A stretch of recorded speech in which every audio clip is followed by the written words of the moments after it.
हाँ तो बच्चों, हम लोग पढ़ रहे थे सेंटर ऑफ मास कैलकुलेट करने के तरीके। तो आज हम पढ़ेंगे वेरिएबल सेंटर ऑफ मास के मेथड कि अगर मान लो वेरिएबल मास सिस्टम है तो उसका सेंटर ऑफ मास कैसे निकालते हैं। ठीक है, चलिए करते हैं। तो देखिए,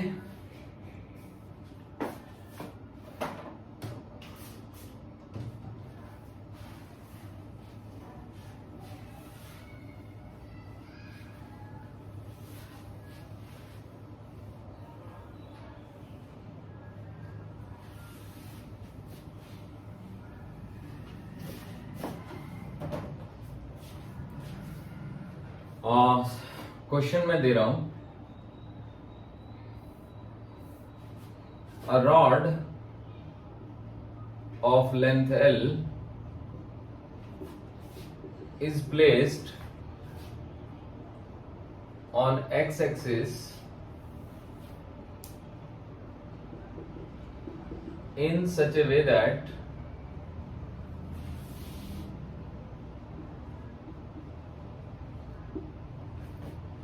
one of its end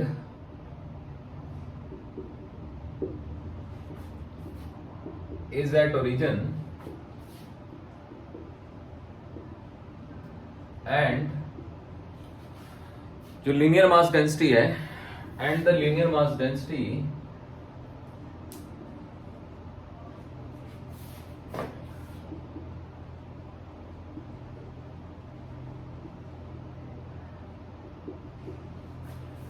lambda varies according to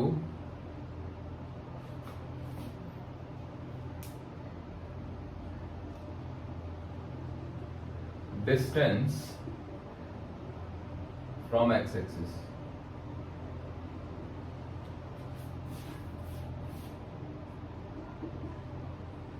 As shown by graph.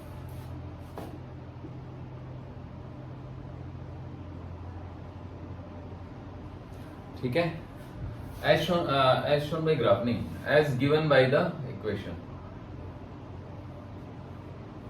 as given by the relation.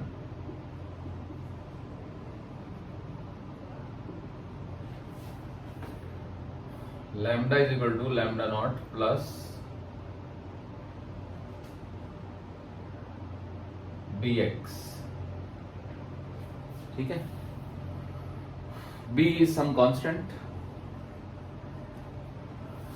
lambda is equal to lambda naught, या फिर ऐसे भी कर सकते हैं lambda naught into 1 plus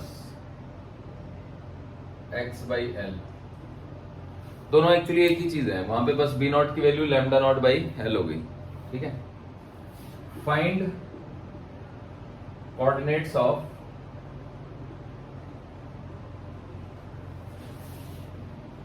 centre of मास।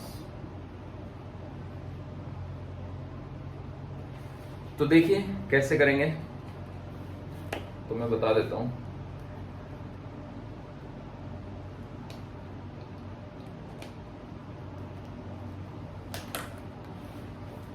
देखो बच्चों, ये रॉड हो गई।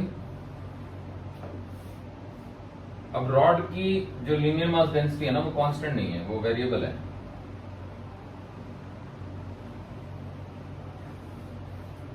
ठीक है,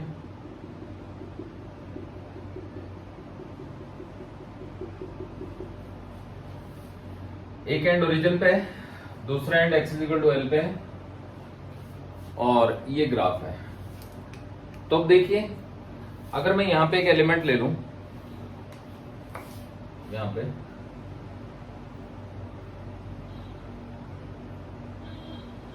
मान लो ये एलिमेंट ओरिजिन से एक्स डिस्टेंस दूर है और ये लंबाई dx है।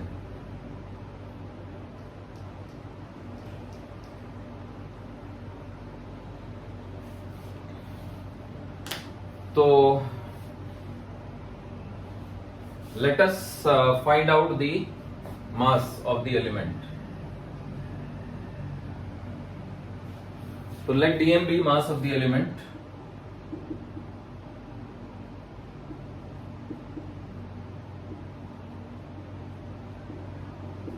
लेट किया हमने, ठीक है, सॉल्यूशन शुरू हो जाता है।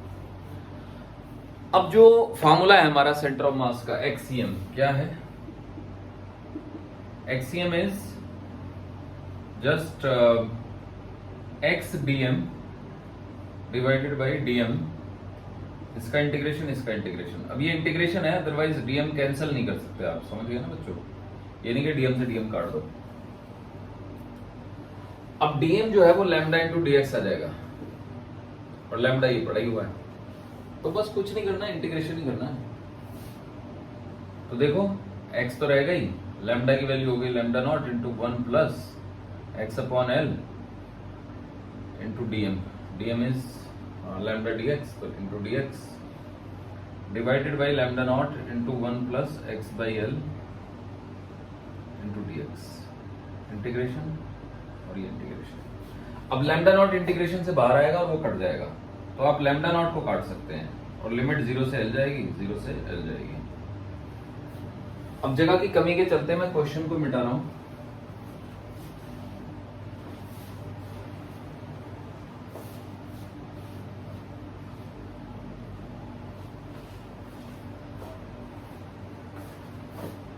तो अब देखिए बच्चों कैसे करेंगे। तो एक्सीएम की value I integration x plus X by x square by L bracket dx divided by integration 1 plus X by L dx। Limit जाएगी 0 से लेके l तक, 0 से लेके l तक, ठीक है। तो अब देखो, मतलब ये नहीं करना कि 1 प्लस एक्स बाई एल को काट दो, नहीं काट सकते, क्योंकि वो इंटीग्रेट होके जो वैल्यू आएंगे उनको आप काट सकते हो। तो ऊपर वाले का इंटीग्रेशन आएगा एक्स स्क्वायर बाई 2, और ये आएगा एक्स क्यूब बाई 3, और एक एल तो है ही, लिमिट लग जाएगी 0 से लेके एल तक, और नीचे का जो इंटीग्रेशन आएगा वो आएगा x plus X square by 2l, 0 से लेके एल तक। अब वैल्यू डाल दीजिए, तो ये हो जाएगा L square by 2 plus L cube by 3l, है ना, minus 0 divided by L plus L square by 2l minus 0। तो आप देख सकते हैं कि ऊपर क्या आ गया, तो ऊपर आ गया आपका L square by 2 plus L square by 3, और नीचे आ गया आपका एल प्लस एल बाई 2। अब एलसीएम ले सकते हैं हम लोग, है ना, तो यहाँ पे 6 एलसीएम आ गया, तो 3 L square plus 2 L square, और नीचे 2 एलसीएम आ गया, तो 2 एल प्लस एल। तो देखा जाए तो ये क्या बन गया, तो ये बन गया आपका 5l square by 6 into 2 by 3l, ऐसे बन गया। अब हम इसको काट सकते हैं, जैसे कि ये 2 से कट के 3 आ जाएगा, एक l कट जाएगा, तो दिस इज 5l बाई 9। तो 5l बाई 9 are the coordinate of centre of mass, समझे बच्चों?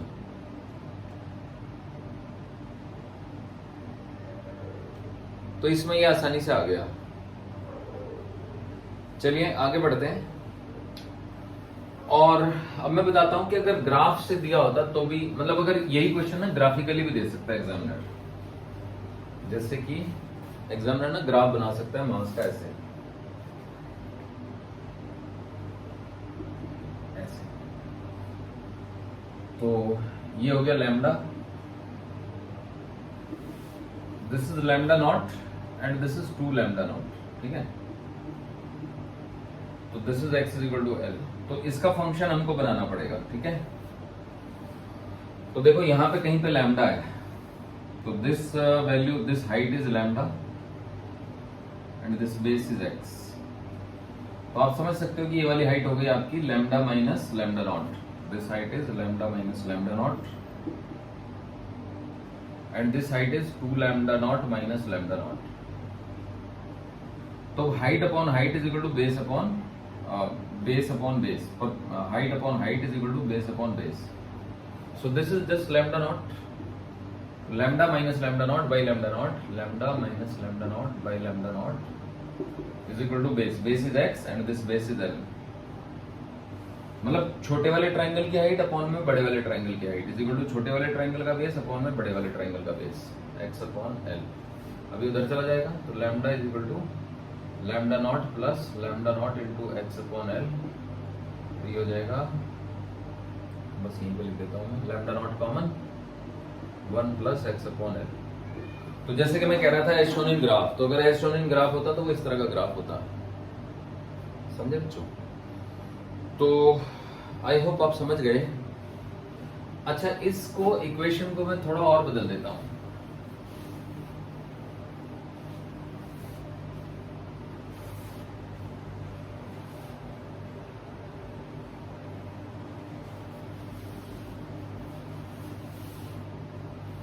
तो अब देखो, lambda is equal to 2 minus X upon L into lambda nought, ऐसा भी कर सकते थे। अब आप समझ जाओ कि अगर आप इसका ग्राफ बनाओगे तो ये कुछ ऐसा आएगा। जब x को आप 0 डालोगे तो वैल्यू आएगी 2 लैम्डा नॉट, और x को आप जब l डालोगे, क्योंकि l ही डाल सकते हो, तो वैल्यू आएगी लैम्डा नॉट। तो देखा जाए तो ये एग्जैक्टली उल्टा ग्राफ हो गया, समझे बच्चों? 2 माइनस एक्स बाई एल। तो अब अगर वहां पे आंसर 5/9 पे आया था, तो ये आ जाएगा l माइनस 5/9। तो l माइनस 5/9, 5l/9, ये हो जाता है 4l/9। अब की बार आंसर 4l/9 पे आएगा, क्योंकि डिस्ट्रीब्यूशन ऑफ मास तो सेम है, बस एंड बदल गए। इधर बाहरी एंड है, उधर हल्का एंड है। देखो मैं करके दिखा देता हूँ।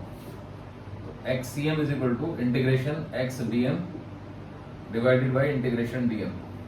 तो इंटीग्रेशन dm, तो dm by dx is equal to lambda है ना।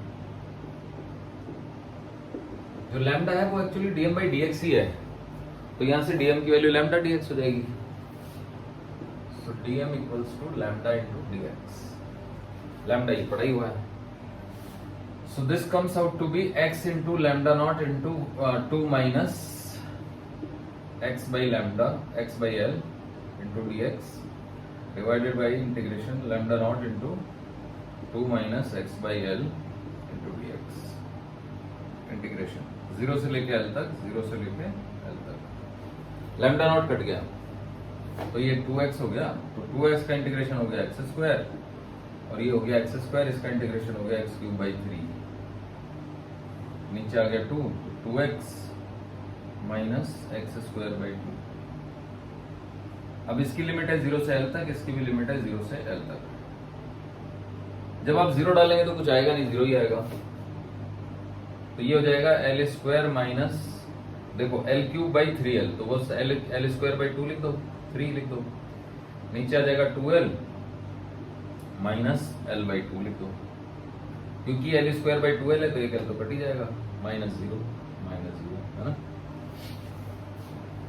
तो अब आप देख सकते हैं कि l square minus l square by 3, तो 2l स्क्वायर बाई 3 और ये 3l बाई 2, तो 2l square by 3 divided by 3l by 2, ये 2 चला जाएगा ऊपर, और फाइनल आंसर आ जाएगा हमारा 4l बाई 9, जैसे कि मैंने पहले ही कह दिया था। ठीक है बच्चों, तो मतलब वो तो हम पहला कर चुके थे, इसलिए हमें पता चल गया, अदरवाइज जैसे डायरेक्ट पता नहीं चलेगा। तो आई होप आप समझ गए। इसके अलावा और भी डिस्ट्रीब्यूशन हो सकते हैं मास के, स्क्वायर वाले भी हो सकते हैं। मान लो एग्जामिनर कह देता है कि जो डिस्ट्रीब्यूशन ऑफ मास है वो है x lambda is equal to lambda not into 1 plus X square by L square, है ना। तो है तो ये सेम ही, बस अब की बार जो ग्राफ है वो स्ट्रेट लाइन नहीं बनेगा, ये बनेगा पैराबोला। जब आप x को l डाल दोगे तो ये कुछ इस तरह का ग्राफ आएगा, it is a parabolic curve. समझ रहे हो बच्चों?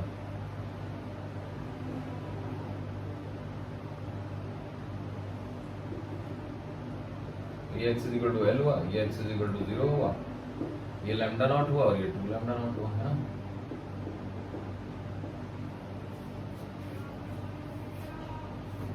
मतलब ग्राफिकली तो ये ऐसे आएगा, लैम्डा वर्सेस एक्स का ग्राफ है। तो शुरू में पैराबोला हॉरिजॉन्टल रहेगा, क्योंकि स्लोप जब आप निकालोगे ना D lambda by D X, तो D lambda by D X is equal to lambda not into 0 plus 2x by L square. तो x को 0 डालते ही 0 आ जाएगा, तो इसका मतलब शुरू में जो ग्राफ का स्लोप है वो 0 आएगा, और स्लोप धीरे धीरे बढ़ता जाएगा। तो वैसे तो हमें इसकी जरूरत नहीं है, ये तो बस मैं बता रहा था कि पहले वाले में और अब वाले में फर्क। तो देखो एक्सीएम तो वही रहेगा, lambda dx x into lambda dx divided by, ये ज्यादा बेटर फॉर्मूला बन जाता है, लैम्डा dx। ऐसे ही याद कर लो आप, जीरो सेल जीरो सेल, तो लैम्डा नॉट तो कट ही जाएगा है ना, लैम्डा नॉट इंटू में x plus x cube by L square dx divided by lambda not into 1 plus X square by L square dx है ना। अब देखो ये लैम्डा नॉट से लैम्डा नॉट काट देंगे, बस अब तो इंटीग्रेट ही करना है, जीरो से एल जीरो से एल, ठीक है। तो ऊपर का इंटीग्रेशन क्या आएगा, एल स्क्वायर बाई 2 मतलब X square by 2 plus L की power 4 by 4 L square divided by L plus L का cube by 3 L square minus 0। तो मैंने इंटीग्रेट भी कर दिया और लिमिट भी लगा दी डायरेक्ट। तो अब देखो ये तो कट गए, तो ये है आधा और ये है क्वार्टर, तो 3l बाई 4 आ गया, 3l स्क्वायर बाई 4 और नीचे आ गया 4l बाई 3, 3 चला जाएगा ऊपर और 4 से मल्टीप्लाई जाएगा। तो फाइनल आंसर यही लिख देता हूँ, 9l स्क्वायर बाई 16। सही है बच्चों, आई होप आप समझ गए। तो ये 9 बाई 16 आ गया।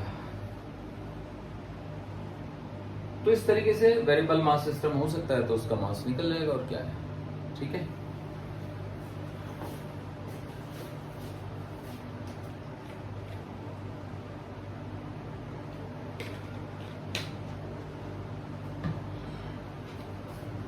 एक सेमी सर्कल का दे देता हूं, डिस्क वाला।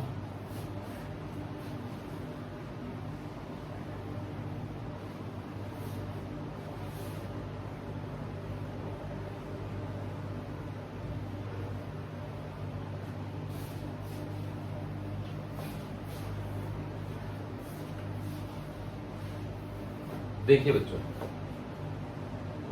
मान लो कि ये एक सेमी सर्कुलर डिस्क है और इसमें जो मास डेंसिटी है, मतलब एरियल डेंसिटी है ना, मास पर यूनिट एरिया, वो डिस्टेंस का फंक्शन है। ये r है और ये r प्लस डी आर है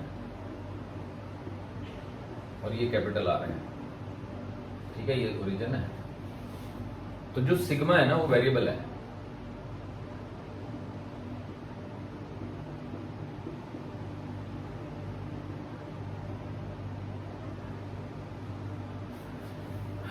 if sigma is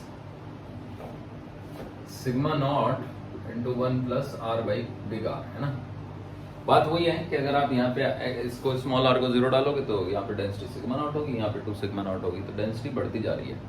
और सिग्मा जो है ना वो मास पर यूनिट एरिया है, मास पर यूनिट एरिया।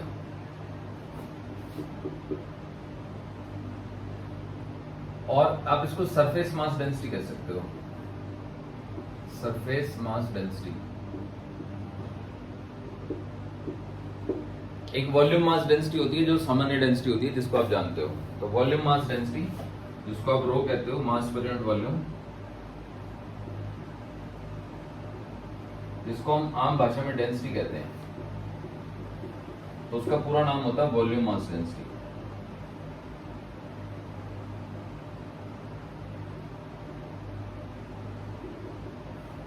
फिर एक लैम्डा होता है जो पिछले क्वेश्चन में था, जो कि dm by dx था, तो उसका नाम होता है लीनियर मास डेंसिटी।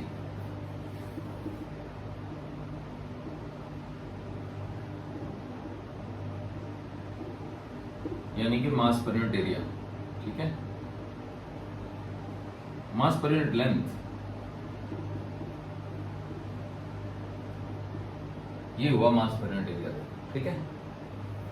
तो 3 तरह की डेंसिटी होती है, लेकिन अगर कहीं पे सिर्फ डेंसिटी लिखा है तो वो यही समझना होता है हमको, क्योंकि ये तो स्पेशल डेंसिटी है ना, mass per unit area, surface mass density, linear mass density, mass per unit length, ये वॉल्यूम मास डेंसिटी या फिर मास पर यूनिट वॉल्यूम और मास पर यूनिट वॉल्यूम।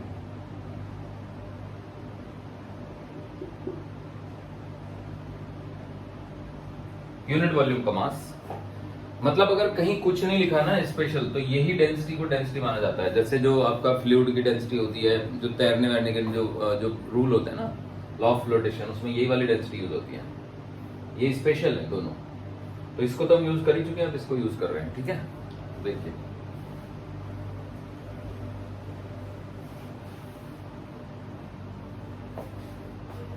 तो जब हम इसको यूज करेंगे तो क्या लिखेंगे हम?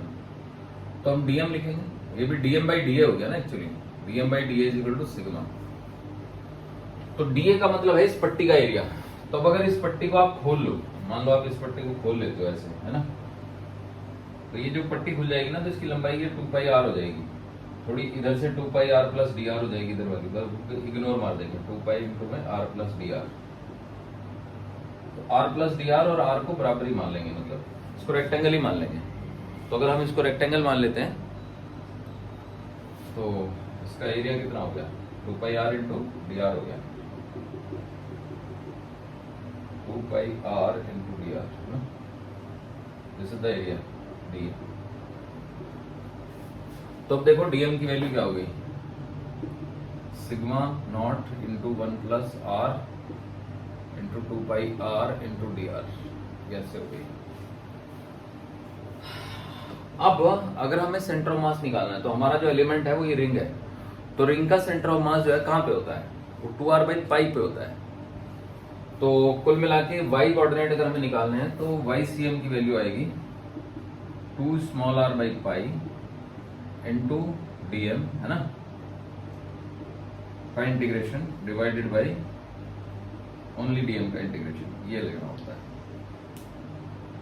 मतलब यहाँ पे y का मतलब होता है centre of mass, coordinate of centre of mass of the element. ठीक है, तो ये एलिमेंट रिंग है, तो रिंग के कोऑर्डिनेट जो है वो 2r बाई पाई लेंगे। तो अब देखिए dm की वैल्यू डाल देते हैं। 2r by pi into dm की वैल्यू है ये sigma not into 1 plus r by big R, है ना, small r by capital R into 2 pi small r into D R divided by sigma not into 1 plus small r by capital R into D R, integration integration.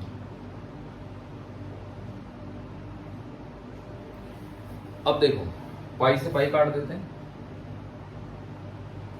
नहीं, यहां पे भी तो था 2 pi R D R, 2 pi R into D R. Sigma naught से sigma naught cut गया, तो ऊपर क्या आ गया? 2 से 2 भी कट सकता है, तो ऊपर आ गया हमारा 2r स्क्वायर और नीचे आ गया पाई, पाई बाहर आ जाएगा। तो देखो 2r स्क्वायर इंटू 1 प्लस छोटा r बाई बड़ा R into D R, limit goes from 0 to capital R divided by pi integration से बाहर निकाल देंगे 0 टू कैपिटल R, है ना, R plus R square by 2, R square by capital R D R. चाहे तो इस R स्क्वायर को भी अंदर ही पहुंचा देते हैं, तो जब ये R स्क्वायर अंदर जाएगा तो इसमें 2 बाहर आ जाएगा, 2 यहाँ गया, ये हो गया R स्क्वायर, ये हो गया R क्यूब बाई R, है ना। ये भी थोड़ा ठीक से लिख देते हैं। तो बस अब क्या रह गया? तो इंटीग्रेशन ही रह गया, तो इंटीग्रेट कर देते हैं इसको, है ना। देखो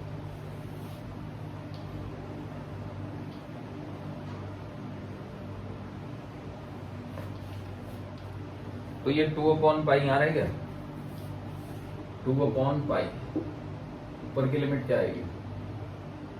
यह आ जाएगा capital R cube by 3 plus capital R की पावर 4 बाई 4 R, है ना, और ये हो जाएगा कैपिटल R का square by 2 plus capital R का cube by 3R minus 0 bracket bracket. तो मैंने इंटीग्रेट भी कर दिया और लिमिट भी लगा दी। तो अब देखो ये तो कट गया, इससे 3 आ गई पावर यहाँ पे, ये कट गया, इससे 2 आ गई पावर यहाँ पे। तो ऊपर हो गया R cube by 3 plus R cube by 4, तो 2/पाई तो रहने ही दो। ऊपर हो गया आपका 7r³/12 और नीचे हो गया आपका 5r²/6, है ना। नीचे का 6 सेम आ गया, तो 6 से 12 कट जाएगा, ये 2 आ गया यहाँ पे, ये इसके साथ मल्टीप्लाई जाएगा, ये इसके 2 से 2 भी कट जाएगा, है ना। तो ये आ गया 7r³/5π r², यानी कि 7r/5π। This is the coordinate of centre of mass YCM। समझ आया बच्चों? मतलब आपका आंसर आ ही जाएगा, बस अब आप करते चले जाओ, आपका आंसर आता चला जाएगा। क्या दिक्कत है इसमें? तो इसमें कोई दिक्कत नहीं है बच्चों, ठीक है। चलिए अब आगे बढ़ते हैं और एक रिंग वाला क्वेश्चन देते हैं।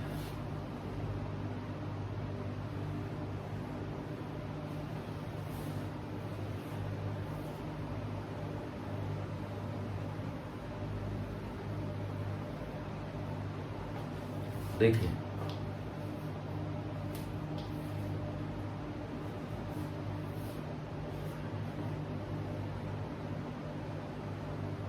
ये एक रिंग है,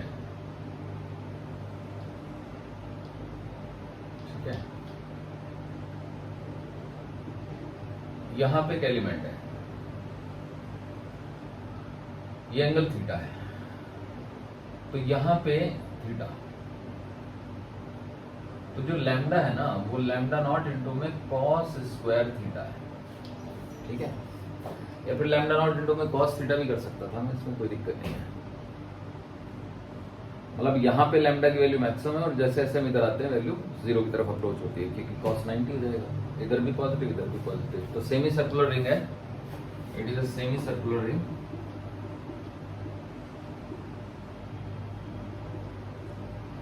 पहले cos ही कर देता हूँ, cos थीटा। तो ये एलिमेंट है, तो हमें बताना है कि भाई कैसे कैसे वेरी करेगा। तो एलिमेंट को हम आमतौर से ना ऐसे शो करते हैं,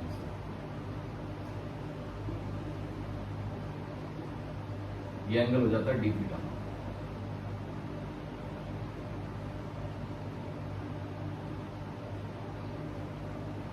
ये वाला एंगल d थीटा हो गया, ठीक है। तो चलिए बढ़ते हैं आगे।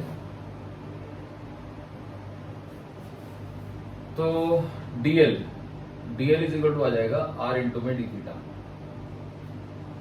dm/dl is equal to lambda, so dm is equal to lambda into dl।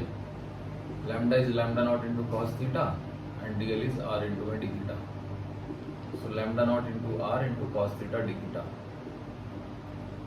ये हो गया हमारा। अब ध्यान से देखो, तो इसका सेंटर ऑफ मास कहां पड़ेगा एलिमेंट का? तो एलिमेंट का सेंटर ऑफ मास यहां पड़ेगा r cos थीटा हाइट पे। तो बस YCM में निकालना पड़ेगा, XCM की तो जरूरत नहीं है, क्योंकि इधर इधर तो सिमेट्री बन रही है ना, क्योंकि ये इवन फंक्शन है। तो cos की वैल्यू माइनस में कर लेंगे ना, माइनस cos थीटा और प्लस cos थीटा बराबर ही होते हैं, तो कोई दिक्कत ही नहीं है। तो देखो YCM इज इक्वल टू वही YDM divided by integration dm। तो y is r cos theta and dm is this lambda naught into r into cos theta into d theta divided by lambda naught into r into cos theta into d theta। ये भी integration, ये भी integration. It goes from 0 to r, it goes from 0 to capital R। Lambda naught से lambda naught cancel, एक r से एक r cancel.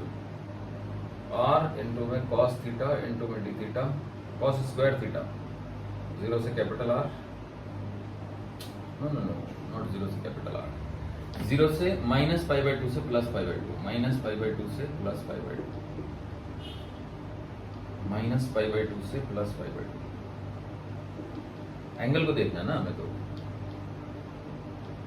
-π/2 से +π/2 और नीचे आ गया cos theta d theta integration -π/2 से +π/2। अब देखो cos स्क्वायर थीटा का इंटीग्रेशन करने के लिए हम क्या करें? cos स्क्वायर थीटा का एक फॉर्मूला होता है, cos 2 theta is equal to 2 cos square theta -1। यानी कि 1 plus cos 2 theta equal to 2 cos square theta. तो कॉस स्क्वायर थीटा आ जाएगा आपका 1 प्लस कॉस 2 थीटा बाई 2। तो ये 1 बाई मतलब r by 2 integration minus pi by 2 से लेके प्लस पाई बाई 2 तक 1 प्लस कॉस 2 थीटा ऐसे हो गया डी थीटा, और नीचे आ जाएगा आपका माइनस पाई बाई 2 से लेके और प्लस पाई बाई 2 तक कॉस थीटा डी थीटा। अब ये इंटीग्रेट हो जाएंगे दोनों। अब इसमें एक ट्रिक है, आप माइनस पाई बाई 2 से प्लस पाई बाई 2 तक करेंगे तो यहां से यहां तक जाएंगे तो जो कैलकुलेशन आएगी वो यहां से यहां तक की बराबर आएगी। तो हम इसको क्या करते हैं ना 0 से और पाई बाई 2 कर देते हैं और 2 से मल्टीप्लाई कर देते हैं, समझे बच्चों।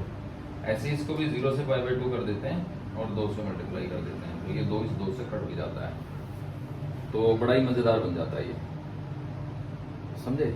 तो इसको इवन फंक्शन की प्रॉपर्टी बोलते हैं। तो माइनस पाई बाई 2 से प्लस पाई बाई 2 तक इवन फंक्शन को इंटीग्रेट करने का मतलब है कि आप 0 से पाई बाई 2 तक इंटीग्रेट कर दो और दुगना कर दो। तो दुगना करेंगे तो ऊपर भी दुगना हो गया, नीचे भी दुगना हो गया, 2 से 2 कट गया। तो अब इसका इंटीग्रेशन क्या आएगा, तो यहां बता देता हूं, है ना।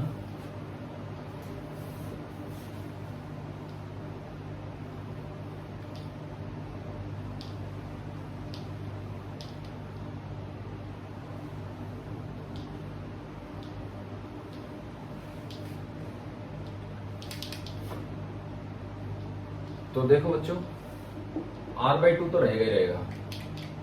तो 1 प्लस कॉस 2 थीटा, 1 का इंटीग्रेशन हो गया थीटा, कॉस 2 थीटा का हो गया साइन 2 थीटा डिवाइड बाई 2 और डिवाइडेड बाई साइन थीटा। इसकी लिमिट आ गई 0 से लेके पाई बाई 2 तक, इसकी लिमिट आ गई 0 से लेके पाई बाई 2 तक। तो देखो r by 2 pi by 2 plus sine pi by 2 minus sine 0, sine 0 will be 0, sine pi by 2 minus sine 0, sine pi होता है 0, तो 0 माइनस 0 तो 0 ही हो गया, साइन पाई बाई 2 होता है 1, बस ये आ गया pi into R by 4, pi R by 4 आ गया बच्चों। तो pi R by 4 is slightly less than R, तो वो तो ठीक है, ये यहाँ कहीं होगा, आर से थोड़ा सा छोटा होगा, बस नीचे जरा सा नीचे, समझे। तो उसमें कोई दिक्कत नहीं है, नीचे आना चाहिए था, नीचे ही आया है, कोई दिक्कत की बात नहीं है, एकदम परफेक्ट आंसर है। तो मुझे लगता है आप ये समझ गए, ठीक है बच्चों।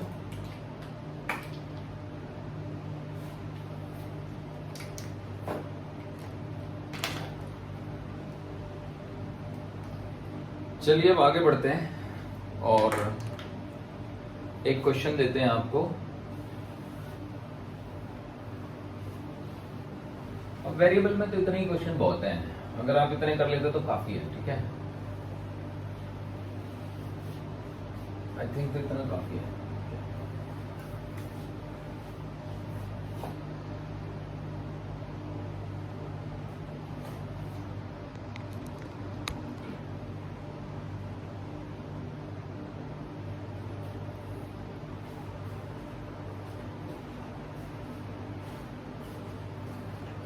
चलिए आगे बढ़ते हैं।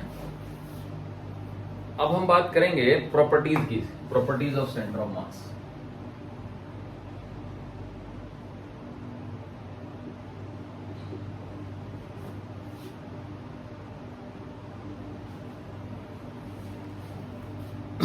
तो सेंटर ऑफ मास की पहली प्रॉपर्टी होती है, centre of mass of a body always lies on axis of symmetry।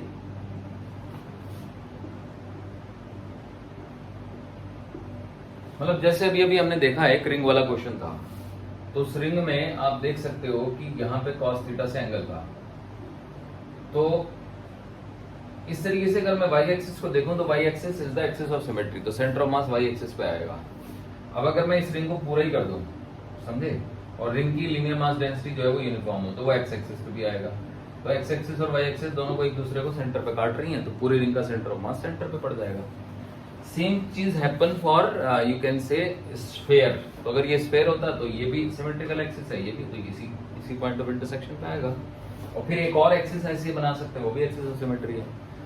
तो कुल मिला के स्फेयर का सेंटर ऑफ मास उसके ज्योमेट्रिकल सेंटर पे आएगा।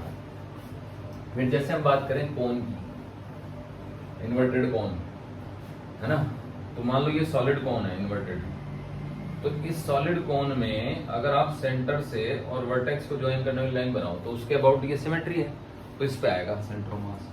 लेकिन अगर यूं लाइन बनाओ तो सिमेट्रिक नहीं बनी, तो इसीलिए ये जो टोटल हाइट होती है ना उसका h/4 हाइट पे होता है सेंटर ऑफ मास कोन का। तो इस तरह से तो कोई सिमेट्री नहीं है ना। लेकिन सिलेंडर के केस में ऐसी भी सिमेट्री होती है, दोनों तरह की सिमेट्री होती है। तो ऊपर के फेस के सेंटर को ज्वाइन करो नीचे के फेस के सेंटर से, तो एक एक्सिस ऑफ सिमेट्री बनेगी।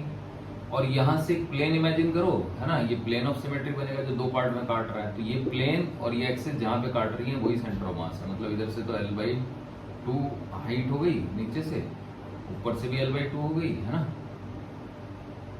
और बीचों बीच हो गया। तो ये एक्सिस पे रहेगा और L/2 पे रहेगा। तो इसमें एक्सिस पे नहीं है, क्योंकि अगर ऐसे काटेंगे तो सिमेट्री नहीं है। तो आई होप आप समझ गए मैं क्या कहना चाह रहा हूँ। ठीक है बच्चों, दूसरी प्रॉपर्टी देखते हैं। तो जब हम कोई सिमेट्रिकल एक्सिस या symmetrical plane, axis of symmetry और प्लेन ऑफ सिमेट्री और प्लेन ऑफ सिमेट्री,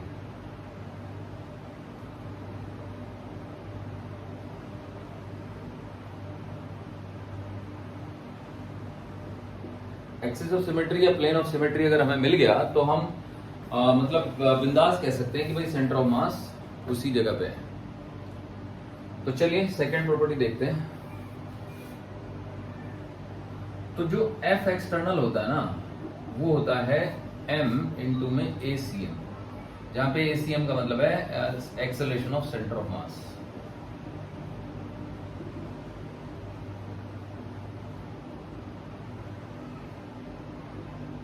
तो किसी भी बॉडी पे लगने वाला एक्सटर्नल फोर्स उस बॉडी के सारे मास को, वैसे तो हम सेंटर ऑफ मास पे मानते ही हैं, लेकिन इस इक्वेशन में अगर हम टोटल मास लेके A निकाल रहे हैं तो वो A जो है ना एक्चुअली सेंटर ऑफ मास का एक्सेलरेशन होता है। तो जैसे एक रॉड है, ये टेबल पे पड़ी हुई है, तो आपने कहीं पे भी यहाँ पे फोर्स लगा दिया तो इसका मास M है ना, तो M मास है और F फोर्स लगाया आपने, तो क्या होगा ना कि ये पॉइंट ज्यादा तेजी से आगे बढ़ेगा, इसका एक्सेलरेशन A1 है, इसका कम होगा A2, है ना, और ये सेंटर ऑफ मास है, इसका एक्सेलरेशन A हुआ मान लो, या ACM हुआ। तो F is equal to M into में A लिख देता हूं बस मैं, चलो A, ये वाली इक्वेशन तो वैलिड रहेगी, बाकी ये इक्वेशन गलत हो जाएगी। F is equal to M into में A1, ये रॉन्ग है। F is equal to capital M into में A2, ये भी रॉन्ग है, ऐसे नहीं कर सकते आप। तो भले ही फोर्स किसी भी पॉइंट पे लग रहा हो, जब आप net force is equal to M में लिखेंगे तो उसमें A जो है ना वो सेंटर ऑफ मास का एक्सेलरेशन रहेगा। आई होप आप समझ गए। भैया कोई टेबल पे पड़ी रॉड पे आप फोर्स लगाओगे ना कहीं पे भी बीच में सेंटर के बजाय, तो ये वाला जो एक्सेलरेशन होगा ज्यादा होगा, ये कम होगा, क्योंकि रॉड चलने के साथ साथ घूमेगी भी, तो सेंटर ऑफ मास का कुछ होगा एक्सेलरेशन। तो जो इक्वेशन है न्यूटन के लॉ की, उसमें आपको एक्सेलरेशन सेंटर ऑफ मास का लेना पड़ेगा, नहीं तो आपकी इक्वेशन ही गलत हो जाएगी, क्योंकि अलग अलग पॉइंट के अलग अलग एक्सेलरेशन है ना, तो फिर आप यहाँ पे परेशान हो जाओगे कि हम किसका एक्सेलरेशन लें। तो एक्सेलरेशन सेंटर ऑफ मास का लेना होता है। तो न्यूटन के लॉ की इक्वेशन तभी वैलिड रहेगी जब आप टोटल एक्सटर्नल फोर्स बॉडी का लें और एक्सेलरेशन सेंटर ऑफ मास का लें, अदरवाइज तो इक्वेशन खराब हो जाएगी, गलत हो जाएगी। अब देखो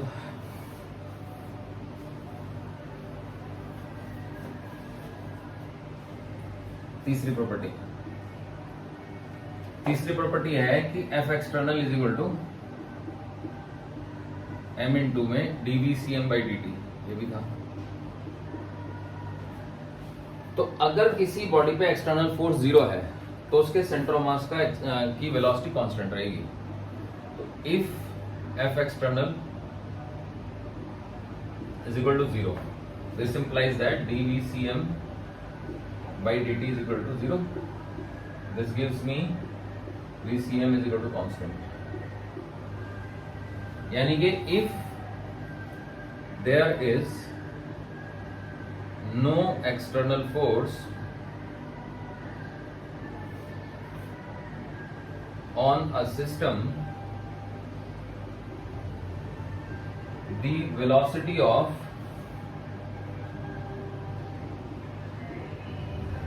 center of mass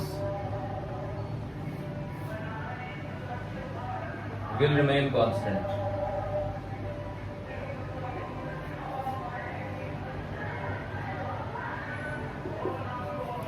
तो अगर किसी सिस्टम पे कोई बाहरी फोर्स नहीं लग रहा है तो फिर सेंटर ऑफ मास की वेलोसिटी कांस्टेंट रहती है।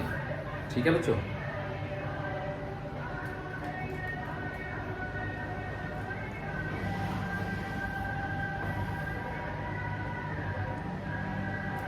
आई होप आप समझ गए। चलिए आगे बढ़ते हैं। अब इसी को थोड़ा समझाते हैं आपको। देखो VCM is equal to zero नहीं, sorry, VCM is equal to constant. तो VCM is equal to constant का मतलब हुआ m1v1 plus m2v2 plus dot dot dot mn into vn divided by m1 plus m2 plus dot dot dot mn is equal to constant. तो अब देखो ये मास भी तो टोटल कांस्टेंट ही है ना, तो जो कांस्टेंट दूसरे कांस्टेंट से मल्टीप्लाई होकर कांस्टेंट ही बनेगा। So this becomes m1v1 plus m2v2 plus dot dot dot plus mn into vn is equal to constant. अब अगर आप ध्यान से देखो तो ये टोटल लीनियर मोमेंटम नहीं हो गया सिस्टम का, तो एक तरीके से ये क्या बन गया, p1 plus p2 plus dot dot dot plus pn is equal to constant. तो यानी किसी सिस्टम का टोटल जो लीनियर मोमेंटम है ना वो कंजर्व रहेगा। ठीक है, तो एक तरीके से ये कहना कि सेंटर ऑफ मास की वेलोसिटी कांस्टेंट है, या फिर ये कहना कि टोटल लीनियर मोमेंटम कंजर्व है, एक ही बात है। मतलब property number 3 is exactly the law of conservation of linear momentum. It is called law of conservation of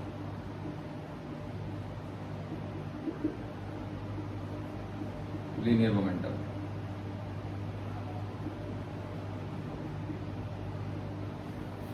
अब हम बात करेंगे 4 की, नंबर 4।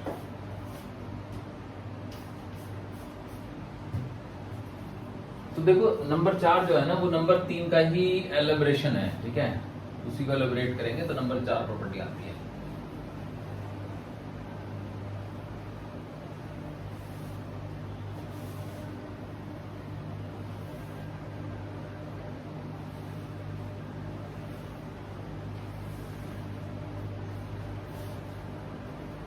देखो जो F एक्सटर्नल है ना बच्चों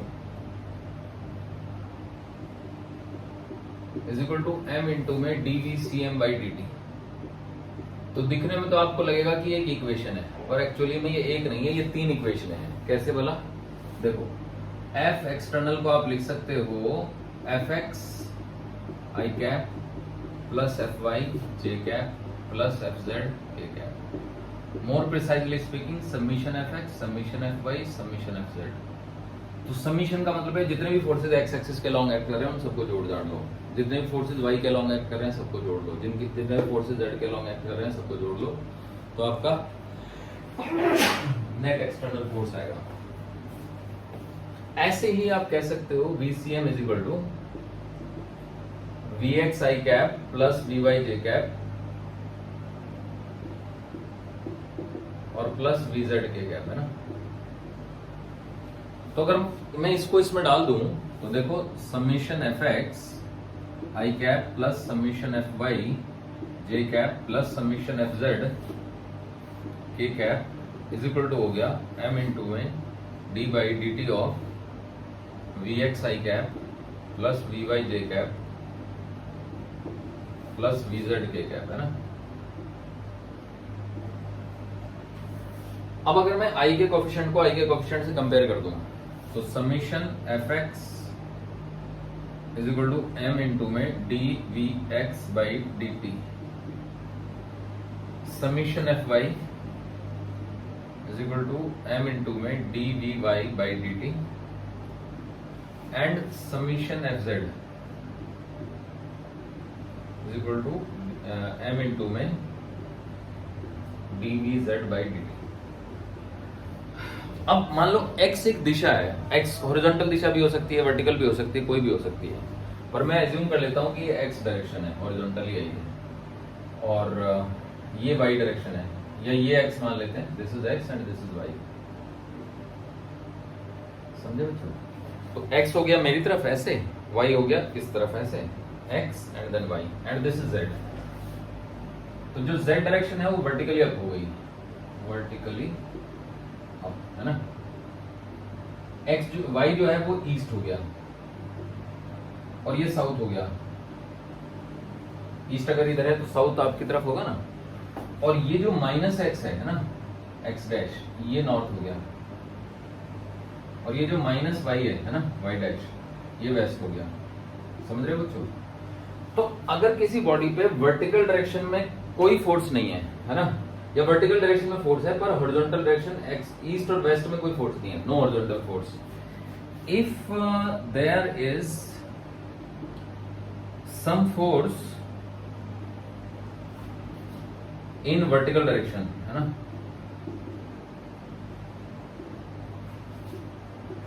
but there is no horizontal force, there is no force in horizontal direction, but there is no force in horizontal direction, है ना।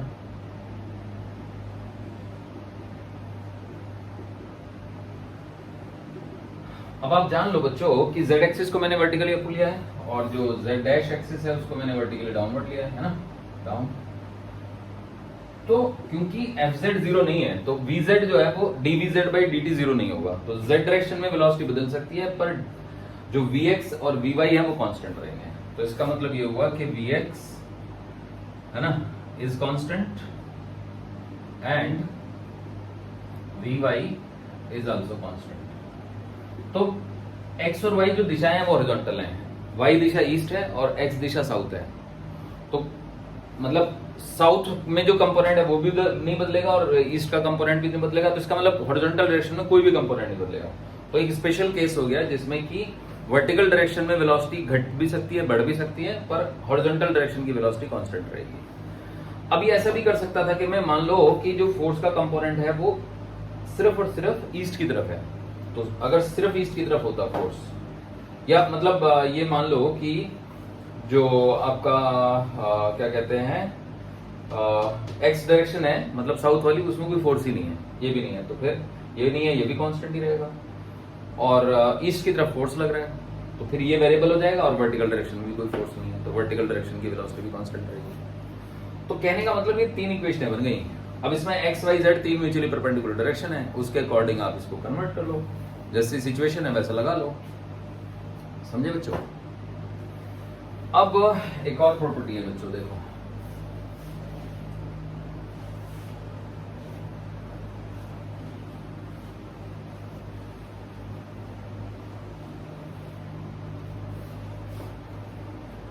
सेंटर ऑफ मास के फ्रेम में, इन the frame of centre of mass, property number 5 है, इन the frame of centre of mass the total linear momentum of the system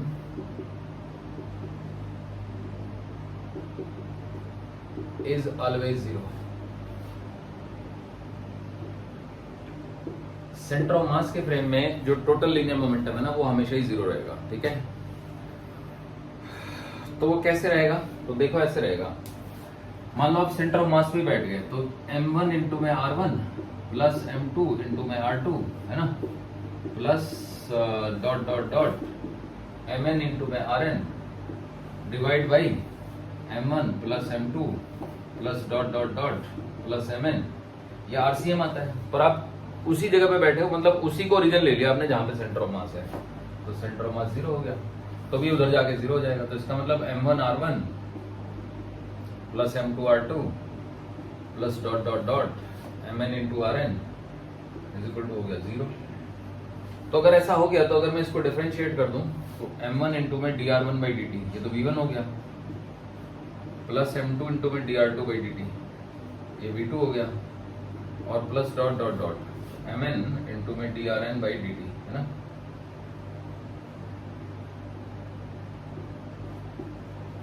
ये भी 0 हो गया। तो इसका मतलब m1 इंटू में v1 प्लस m2 इंटू में v2 plus dot dot dot mn into में vn इज इक्वल टू 0 हो गया। तो सेंटर ऑफ मास के फ्रेम में बैठने से आप ये कहोगे कि सेंटर ऑफ मास का सभी पार्टिकल का जो टोटल लीनियर मोमेंटम है वो 0 हो जाएगा। तो होपफुली आपको ये समझ में आ गया होगा, क्योंकि आप सेंटर ऑफ मास पे ही बैठे हो ना, तो सेंटर ऑफ मास ओरिजिन हो गया, जहां बैठे हो वो पॉइंट एक्स उसके कोऑर्डिनेट 0 हो गए ना। तो सेंटर ऑफ मास के फ्रेम में, अच्छा ये भी बात कह सकते हो कि समीशन mi इंटू में ri ये भी 0 हो गया, है ना। तो इन the frame of centre of mass summation mi ri 0 हो जाता है। अब सेंटर ऑफ मास के फ्रेम में काइनेटिक एनर्जी कितनी होती है सिस्टम की, तो देखो निकाल देते हैं।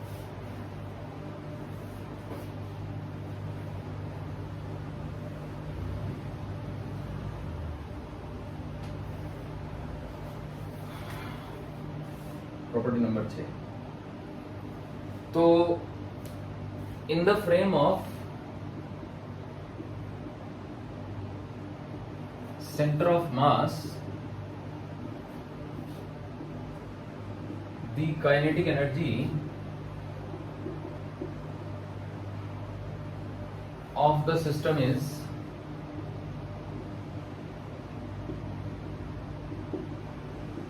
हाफ आई ओमेगा स्क्वायर, जहां पे आई जो है वो मोमेंट ऑफ इनर्शिया होता है।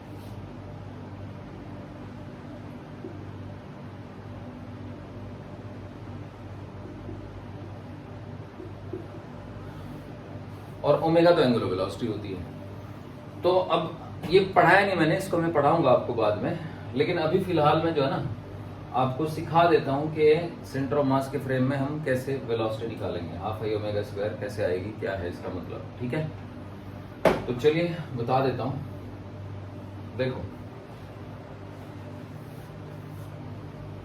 ये प्रॉपर पॉइंट नंबर 6 पे ही हम काम करेंगे, ठीक है बच्चों। तो पहले मैं आपको दो पार्टिकल के सिस्टम के बारे में बता देता हूं। फॉर अ सिस्टम ऑफ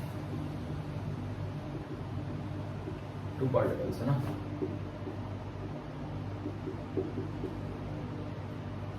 दो पार्टिकल का सिस्टम है, ठीक है बच्चों। तो इसमें मान लो एक ये पार्टिकल है, एक ये पार्टिकल है। तो ये वाला पार्टिकल का मास m1 है, इस वाले पार्टिकल का मास m2 है। ये इधर जा रहा है मान लो v1 वेलोसिटी से, और ये इधर जा रहा है मान लो v2 वेलोसिटी से, ठीक है। कुछ एंगल शेंगल इनके बन रहे होंगे, जैसे एंगल θ1 होगा, ये θ2 होगा, आपको नहीं पता कितना है, ठीक है। They are going like this, और ये एक मासलेस रॉड से कनेक्टेड है। मतलब वो आई ओमेगा वाली टर्म तभी आएगी जब, ठीक है ना, अदरवाइज तो आई ही वेरिएबल हो जाएगा अगर मैं इसको रॉड से कनेक्ट नहीं करूंगा। तो ये दो पार्टिकल हैं जो जा रहे हैं, ठीक है, किधर भी जा सकते हैं ये।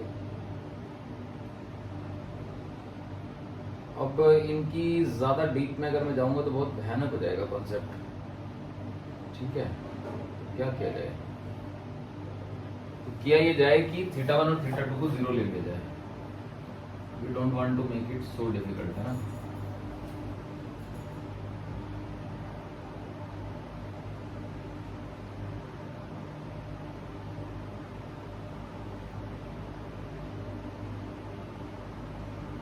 रॉड से कनेक्ट कर देंगे तो फिर रिलेटिव वेलोसिटी 0 हो जाएगी, फिर तो काइनेटिक एनर्जी सेंटर ऑफ मास के फ्रेम में 0 हो जाएगी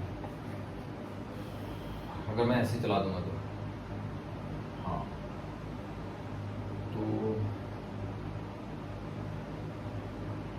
तो दो बातें हैं, या तो मैं इनको मासलेस रॉड से कनेक्ट ना करूं, है ना। चलो दोनों चीज कर देते हैं। पहले मान लो कोई मासलेस रॉड नहीं है, ठीक है, सिंपल वाला केस लेते हैं, बाद में मासलेस रॉड से भी कनेक्ट करके करेंगे।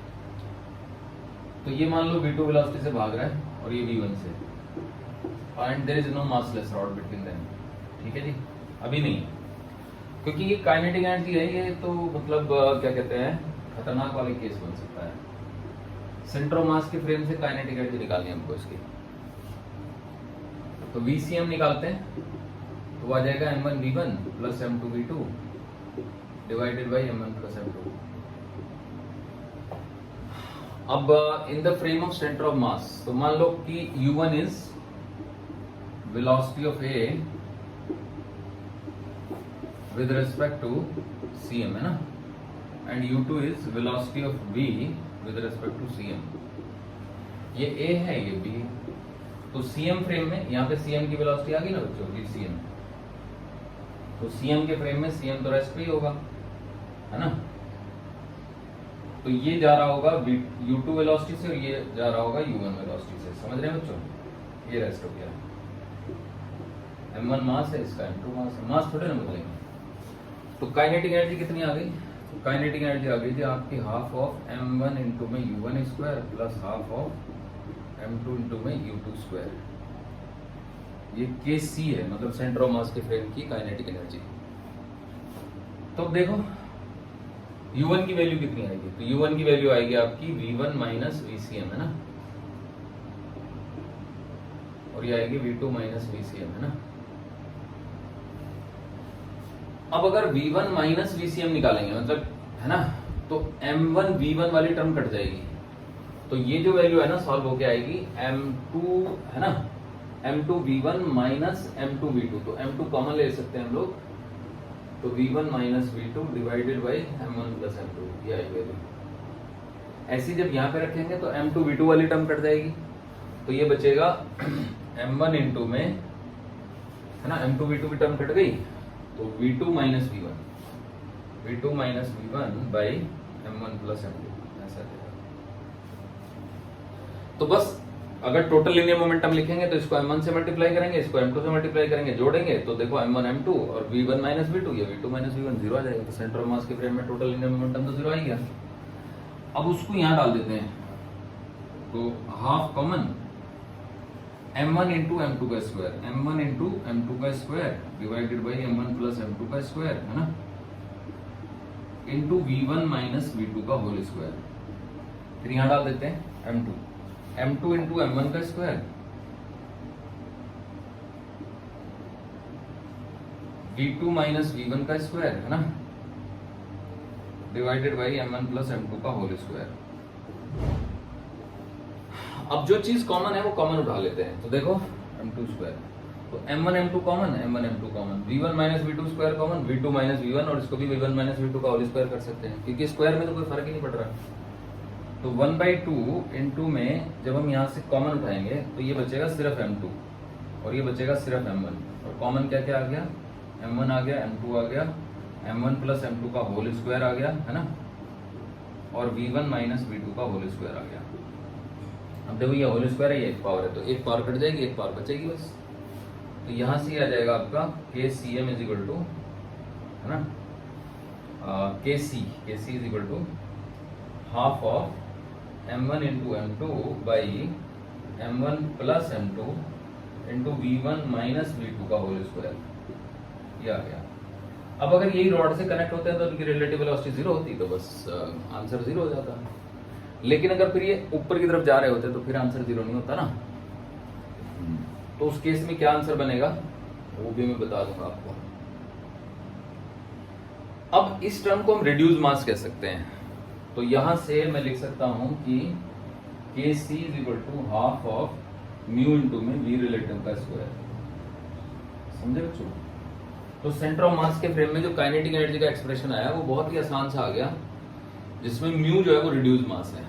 अब रिड्यूस मास क्या होता है यहाँ पे बता देता हूं मैं। Mu is equal to m1 into m2 by m1 plus m2। तो रिड्यूस मास का मतलब ये नहीं है कि मास रिड्यूस हो गया है, बस इतना है कि mass multiplied by mass divide by mass, तो एक ऐसी क्वांटिटी आएगी जिसकी डायमेंशन तो मास की होंगी। बट क्योंकि म्यू की वैल्यू m1 और m2 दोनों से ही छोटी है, तो इसलिए इसको हम रिड्यूस मास बोल देते हैं, reduced mass.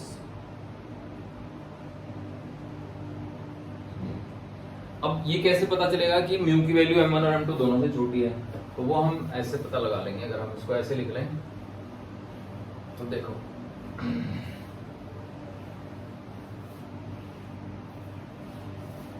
1 by mu is equal to 1 by m1 plus 1 by m2। आप इसका रेसिप्रोकल कर दो तो m1 प्लस m2 का ये हो जाएगा। अब 1 बाई म्यू तो बड़ा ही है ना, किससे वाला 1 बाई m1 से, एंड 1 बाई म्यू बड़ा ही है 1 बाई m2 से। भाई देखो ये वाली जो चीज है ये इससे भी बड़ी होगी, इससे भी बड़ी होगी, क्योंकि दोनों का जोड़ है ना ये तो इसका मतलब म्यू छोटा हो गया m1 से और इसका मतलब म्यू छोटा हो गया m2 से। तो म्यू m1 से भी छोटा है और म्यू m2 से भी छोटा है। तो कोई चीज जो दोनों मासेस से छोटी है तो उसका मतलब वो थोड़ी कम है, रिड्यूस है, तो इसलिए वर्ड यूज करते हैं हम लोग रिड्यूस मास। तो ये काफी मजेदार फॉर्मूला है जिसके ऊपर बेस्ड क्वेश्चन हम नेक्स्ट क्लास में करेंगे, ठीक है।